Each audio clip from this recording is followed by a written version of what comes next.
foremost front part of that jump. If a front leading edge is 80 centimeters, it used to be 80 centimeters, they've now reduced it to 50 centimeters. If it's 50 centimeters, there's no need for frangible, or what we term frangible or deformable things. And so over that, we then start getting quite selective. So in terms of the design of the jump. Now, I can assure you that I'm probably the foremost course designer in Group 9, and I represent Group 9 at international level. When we go to any research project, we've been to Luzerne and sat in lectures about jump design. The design of a jump is very, very critical to how horses jump it. And remember that unlike show jumping, we're going downhill, we're going uphill, we're going at angles, we put ditches in, we jump. Lots of variables at play there for you. There's an enormous amount of variables in the way we jump. So we have to understand how a horse approaches and jumps all these variables. Show jumpers, yes, they can go higher, faster, but they understand that the surfaces are all absolutely 9 out of 10 times flat. Ours are not flat at all. So horses going downhill jump in a different way to horses going uphill. Horses that approach water approach it in a different way to a horse that just jumps a water tray in show jumping. Water tray they're very accustomed to, but you must understand that a horse doesn't understand how deep that water actually is. So they actually would back themselves up and jump it in a different manner. So if you put a big jump in front of a water fence and it's open with poles that they can see the water, they back up even more. So jump design and course building is an art, and it's an art that is so important to the sport that you can either make the sport or break the sport through the way course designers build and present the fences to the horses. You understand they're traveling at a lot faster than any show jumper, any dressage horse, probably even an extended canter. We are traveling at a much faster pace. So the horse has to think faster and has to be more agile. The rider has to think faster, but we must actually provide them a fair contest that they can read the jump and understand what we're asking them to do and have a fair chance of doing it correctly. So while we're talking about jump design, Douglas, what are the levels of eventing in South Africa from what one of your entry-level, hopefully grassroots riders listening to this podcast is going to enter, right up until you did say you wanted to discuss your Olympic qualifiers? Okay, so we've introduced in South Africa what we term the Challenger Series, whereby we've introduced competition at 35 centimeters. That's brilliant. So this is your development project. That's for riding schools. Any riding school can run this competition. We've designed a set of portable fences of 8 fences that can go in a horse box or on the back of a bakkie and deliver. They can run this thing. And it's taken off like you can't believe. Georgie, it's so successful. We introduced it last year. We had some test events, and this year I think we've run about 40 events through various. Great. In fact, we've opened up new provinces. Free State has had 5 new venues. Northwest has started. Limpopo, we've had our first events in Limpopo. It's just taking off because we didn't realize there's a lot of people at the lower levels actually want to gallop around in the bush and jump over some logs and things. Yeah, that's why we all got horses, Douglas. That's so much fun. I can remember as a kid building little jumps of brush in the forest behind the house and taking the ponies out to jump it. That's what it's all about. And so we've opened. So it's our starter level. Our starter level is 35 and 55. We have Challenger Series at those 2 levels, and that's been rolled out countrywide. And Douglas, before we progress up the grades, if any riding schools are listening and they want to get involved and take advantage of this initiative, who do they contact? They contact Matthew Smith at Eventing South Africa. Just go to the website.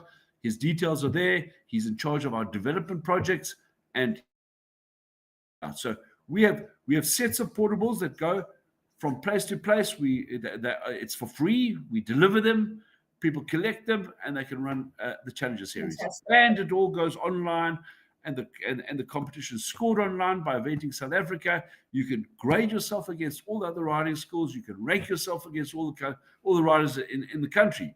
And the dressage test is so simple. It's so simple. It's just a little bit of an equitation figure of 8 to start off. We don't want to make dressage a barrier to entry for young kids. So it's a bit of a figure of 8.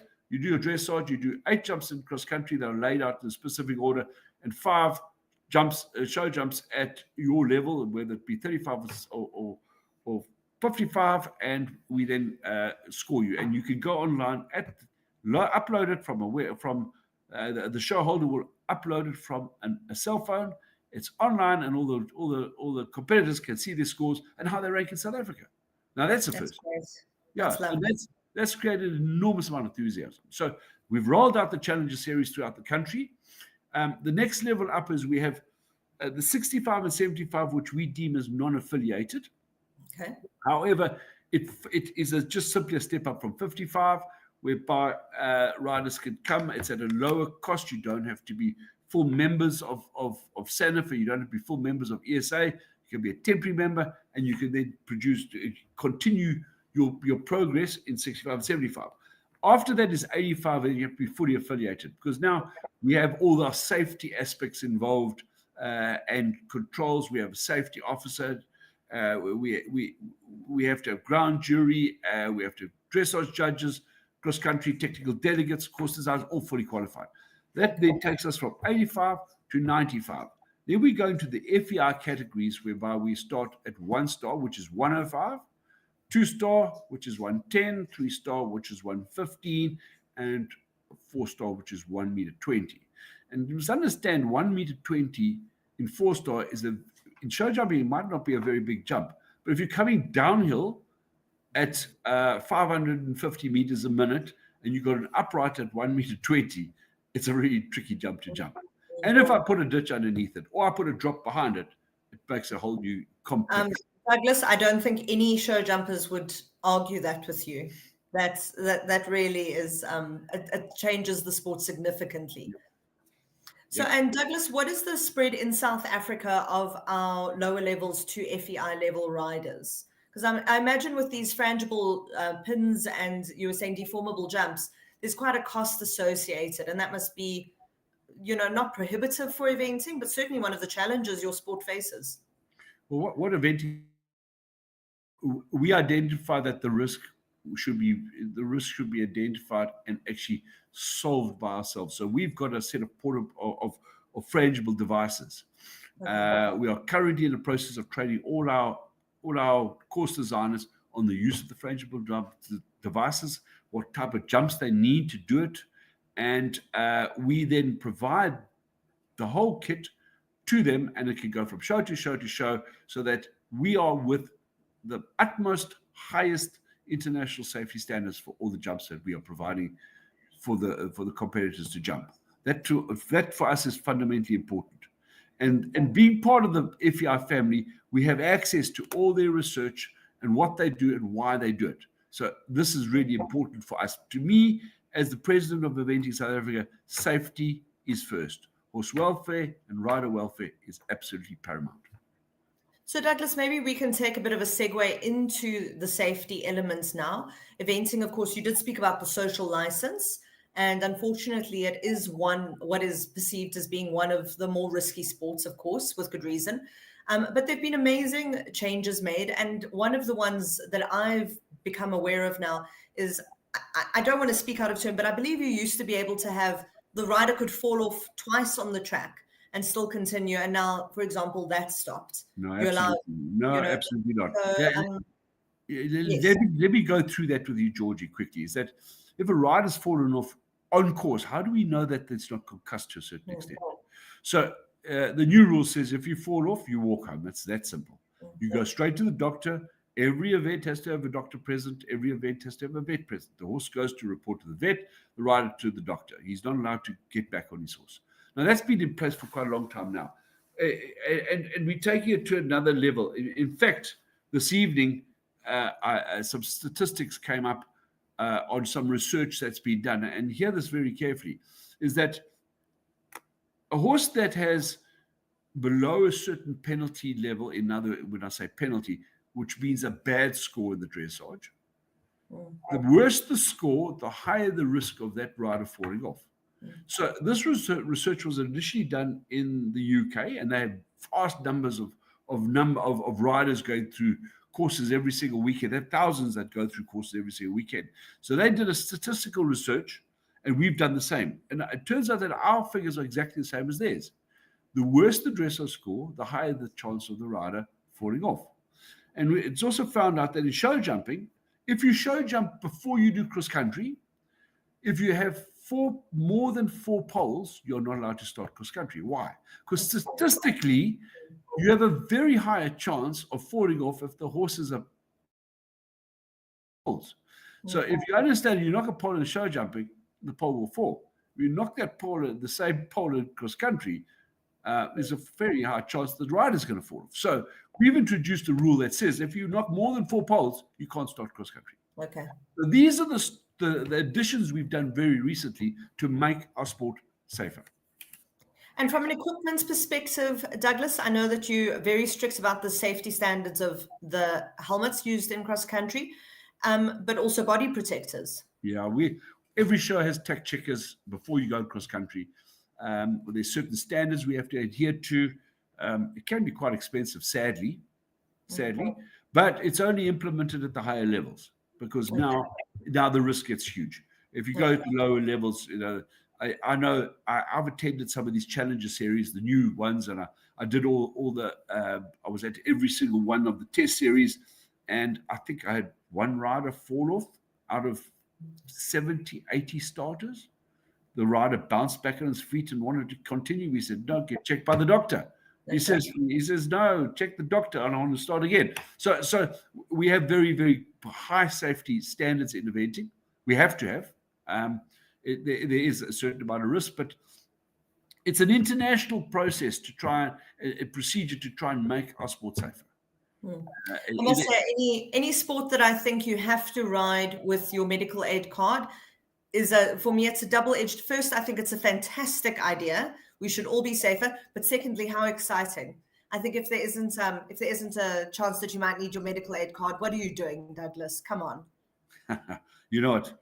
I can tell you that I was a show jumper, and a fairly good one. I do recall winning a class at the EPOL indoor, and that gives away my age a little bit in the international competitions. And then after Army, and converting to eventing, I've never gone back. That adrenaline rush, that pump, when you finish, it's you versus the course. It's you in the relationship with the horse. There is no better feeling. I can assure you that. And I've ridden. Unfortunately, I've ridden all over the world. I've been very, very, very lucky in my sporting career to have met wonderful people and be able to have the opportunity to ride in a number of different countries. There's nothing like that feeling, Georgie. Finishing that cross-country course, there's nothing like it. Douglas, just to take a little segue into that, I do believe, looking on your CV, that you competed at the World Equestrian Games. Why don't you tell us a little bit about the highest level that you've competed at and just what that entailed? Because I think that those are the levels that so many riders dream about until we walk the track, of course. Yeah. So I was part of the team that went to Wigan, Kentucky in 2010. We were lucky to get a with African horse sickness. We could ship our horses out. We all trained in South Africa under our national coach, Jean-Philippe Cambouli, the Frenchman. Fantastic coach.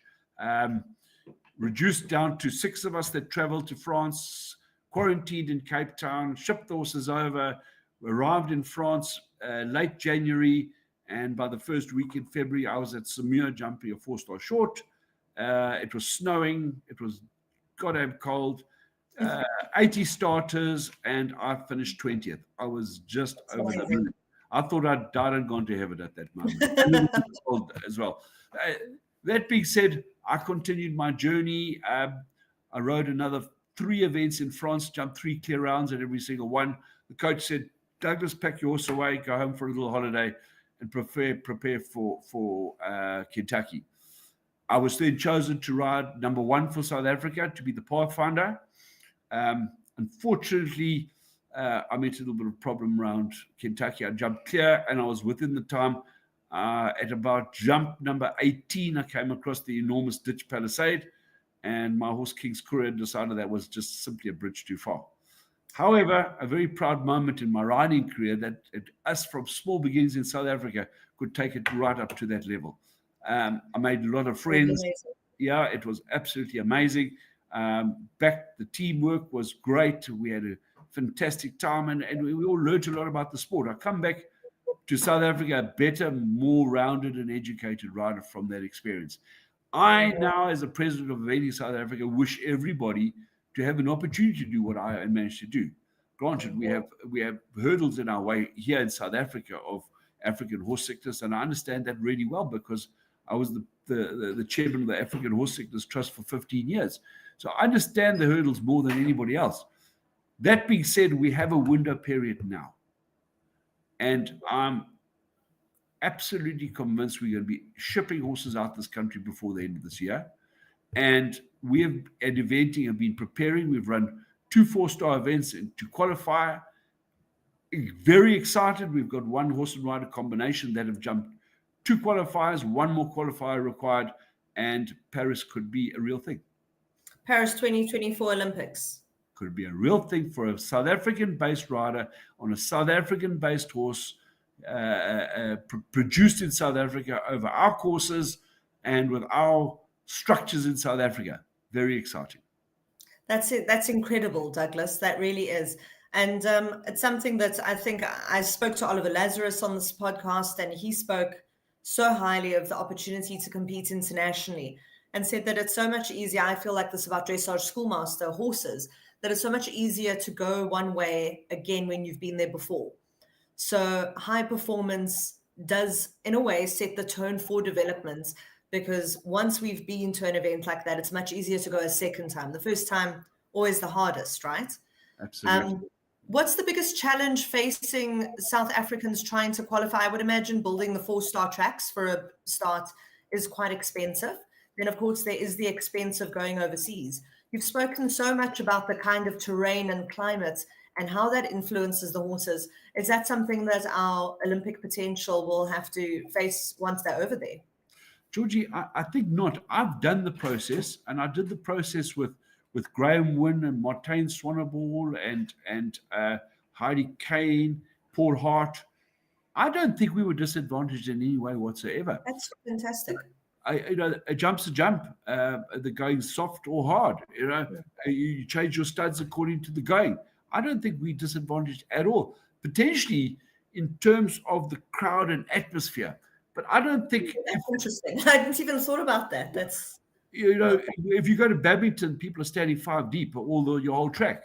And in South Africa, at Northern Farms, you go out, you won't see anybody standing on the track apart from. What I'm hearing you saying, Douglas, is we need more spectators. Oh yeah, I really wish. But what I will say is that, as the president of a sporting code in equestrian sport, I think it's my job not just to build the base of the sport and provide the sport with safety aspects locally, is also to give the riders in my sport an opportunity to dream to be an Olympic athlete. And if we're not actually following our dreams and creating the opportunity for our riders, I'll be failing in my job as the president of Eventing South Africa. We've got great horses, we've got very skilled riders, and we do the right things to produce the horses. We are following the FEI's development processes, and we do produce good riders and good horses. We have FEI shows here on a regular basis. Our riders are competing on the international standard in South Africa. We'd be failing in our duty. I'd certainly be failing in my duty as president of Eventing if I didn't drive this process to actually give an opportunity for South African-based riders, because you must understand we've got overseas-based riders as well, and very good ones. Alexander Petenel's been to London Olympics. Vicky Scott, she went to Tokyo Olympics. We've got very good riders overseas. However, I don't want to see my 14-year-old daughter wanting at 16, 17 to go move overseas and clean stables out to start her process to be a top rider. I'd love her to be able to do it from South Africa, and that's my goal. I love that. That's lovely. We were also very fortunate to interview Jean-Philippe when he was out here for the FEI General Assembly in November, and he's now the head of the Solidarity Development Project, and he speaks very highly about his time and experience working with the South African event riders. So I think that that's really lovely. And I think that your development project with the Eventing Challenge Series ties really beautifully with the high performance aspirations, Douglas, of the sport. I think that's great. No, when you're running a sport as eventing, which is not the easiest sport, and a little arena with some sand and a couple of poles and uprights, this eventing is not that sort of a sport. It's a lot more complex to do it. However, there's a lot of very passionate people in it. And it really does seem to have some of the most impassioned members, I must say. You guys all look very, very invested. without a shadow of doubt. And when I'm sitting chairing my Eventing South Africa Council meetings, you can believe it, it is very passionate people involved. And I'm very blessed that I'm involved with it. Yes. I was just going to say horses and sherry at the finish line. I don't know what people wouldn't love about that, you know. If people want to get involved in eventing, Douglas, so we've spoken, obviously there's this wonderful challenge series. What would they need from an equipment perspective? Are there barriers to entry from that regard? I know you guys have done a lot to overcome that as much as possible. Yes, well, for the dressage phase, the dressage rules will apply. For show jumping phase, show jumping rules will apply. But when it comes to doing cross country itself, we require body protectors and cross country helmets that are up to standard. Those are the next two best things. There's a lot of finer technical details that come involved, the type of stirrups they use, that show jumpers can use, we can't use, at various things. But that's at a higher level. To start with, come to Challenger Series and your jumping outfit, and we'll get you going in eventing. I love that. That's fantastic. What a great discipline to be doing so much to get people started. We spoke briefly about the value of the South African thoroughbred to eventing. What other kinds of horses are best suited to eventing? I've been to shows and I've seen everything from Boerpats to Appaloosas. I've seen Percherons. I've seen it all. Everybody can event any horse. I'm of the opinion most horses can jump over barrel height from a standstill, quite frankly. So every horse can event. Welsh ponies, I've seen my daughter started on a Section A Welsh. You know, everybody can event. And lots of horses take to it. Even Arabs are super little junior event horses. But when it comes to the higher level, we require probably a much more athletic, fast type of horse. So that's the South African thoroughbred, fits hand in glove to what we require. Internationally, they tend to be crossing the warm bloods with a lot more blood. We refer to blood as thoroughbred. They're crossing more blood in, and the trend is to try and get a 75% blood in the horse. Why? You'll have the mentality of a warm blood and some movement, but you'll also have the feistiness, the heart, and the athleticism and the speed of a thoroughbred. That's the tendency at the higher levels. Lower levels, anything goes. Well, Douglas, also, I've got a few friends who are horse breeders, and they would argue that you run the risk of landing up with something that has the brain of the thoroughbred and the athleticism of a warm blood. But that is the risk that our breeders run. You know, I think breeding is another very, very tough job. What are some of the challenges facing eventing in South Africa? And the one that springs to mind for me, I suppose, because we're in Kyalami, where so much development is happening here at the moment, is space. Yes, what are some of the... Georgie, you're absolutely right. We're losing venues hand over fist. You know, I can recall going eventing in Johannesburg in the old days where I used to live up there, and there were 6-7 different venues. Easily, we'd have lots of shows on the go. That land's all turned into development land and housing projects, etc., etc. So we've lost venues, and I can tell you we're not eventing in Shogweni this weekend because they're cutting a road through for the next year, so we're not eventing. And not only that, our space is squeezed. We need space. We need space to pick up speed and gallop over fences. And that is probably the biggest dent in our sport going forward. However, I must be honest that through this Challenger Series, we're finding events. We're unearthing places. We evented our first show in Limpopo province last weekend at the ranch in Polokwane. I'm sure you've heard of it. And so exciting. It was really wonderful to hear that eventers were attending there. No, very grateful for Jaylee and Paul for making it happen. And what a fantastic venue. So when we lose some on one hand, we must go out of our way to find things on the other hand. And it was a fantastic event, ran up to 3-star FEI. So brilliant new venue. So with that being said, I'm very positive about the future. And I tell you what, I'm of the opinion that our Challenger Series is going to unearth a lot more fantastic venues and opportunities for our sport. It sounds brilliant. I think it's just such a great initiative. Douglas, what else is coming for eventing in the next year? What is the future of the sport? Well, with a bit of luck, we'll have 2 athletes at Paris Olympics. That to us will be like an amazing thing. We've only ever had 1 athlete per Olympic Games. This one we might have 2. We started a high performance program to try and put together a team. And this includes our young rider growth plan going towards the next WEG. So the 2 sides is grow the base through the Challenger Series and prepare our athletes for high performance at WEG and Olympic Games. That's our 2 focuses. We are having an FEI officials seminar at Oak Springs at our national championships in November to try and build our officials base to get them more on the FEI, because importing officials from international officials for I was going to say that must be one of the challenges facing the sport besides the space, is that you actually need more people just involved as officials and stewards. Enormous amount of officials. It's an event. It's vets, it's stewards, it's course designers, assistant course designers, technical delegates, assistants. The list goes on.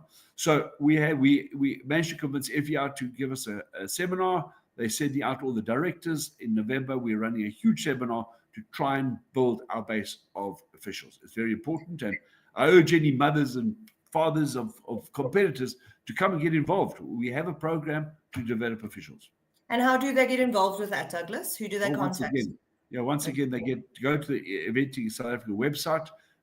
Eleanor Ware, who's one of our top officials in the sport, she's in charge of officials. Contact her. She'll get you involved in a process whereby you could start as a learner judge, or you can start as a learner steward, as a learner cross-country course designer. We have a program that's all fitted out for bringing everybody into the sport where we can. Douglas, besides the thrill of eventing, what is the thing that you love most about the sport? I think the people and the horses. Event riders I don't need a string of 8 horses to be an event rider. I just need one good one. So I end up spending a lot more time with my horse. And so do everybody else in the sport. We come with 1 horse. You only need 1 horse to win an eventing. And it's a really tough challenge. So I've had some fantastic horses in my life, very dear to me. And I generally have only ever had 1 really good horse at a time. So my horse is my favorite part. The people are actually amazing. If you were at the party, the riders' party at Polokwane, even in tough times after COVID and we're pulling ourselves together, everybody had an absolute blast. It was fantastic. It certainly does seem to be a sport of great horsemanship and camaraderie. And I think speaking to a president who sounds so enthusiastic about it really does relay that, Douglas. So just to recap, anyone who's keen to get involved in eventing can visit the website, get involved with your technical officer, Eleanor Weir, and anyone who's keen to run an eventing challenge series from their venue, and perhaps we can get some dressage riders to do it. I'm sure a dressage horse could go over 35 centimeters, can reach out to Matthew Smith. Absolutely. Those are the 2. Eleanor's in fact in charge of our officials. Matthew does the development side. And our go-to person really is Colin Crawford, who's our Secretary General. Fantastic. Look forward to welcoming new riders. Really do. No, it's a worthwhile endeavor, I think. Is there anything else you would like to say to any of our listeners? Yeah, I'd like to say to them all, follow us, Eventing South Africa. We've got a new Instagram page where we're posting everything we're doing, especially our overseas riders. We try and be very inclusive about our overseas riders that are preparing for big shows on a continual basis. We're all in the last throes of the 4-star qualifiers to get to Paris Olympics. I'd love to think that we can maybe, hopefully, get a horse into top 20 in the world at the Olympic Games. That would be an absolute dream. First prize would to get two riders to compete for South Africa at the Olympic Games. And get somebody into the top 20. That's the top end of our sport. Come and enjoy it at Challenger Series at the bottom end. and then That's we'll wonderful. we'll meet you all somewhere in the middle. When will the next 4-star qualifier in South Africa be, if people want to come and watch and support and get our riders ready for the throngs of people that are attending Paris? Right. It will be at Oak Springs, which is outside Boy River. It's our national championship as well. And that is on the second weekend of November. Fantastic. Douglas, thank you so much for taking the time to speak to us tonight. It's really been fantastic having you on the podcast. Thank you, Georgie. Thanks for the opportunity. Thanks. Well, I'm sure we're going to have you back while you're preparing to fly out of South Africa, hopefully. Look forward to it. Yes. If you've just joined us, this has been the Spotlight on Eventing South Africa, one of the most exciting disciplines that we have to offer under the SAEF, looking on amazing things from high performance as well as the grassroots development level. This was Douglas Welsh, the president of Eventing South Africa, and this has been From the Horse's Mouth, the SAEF podcast.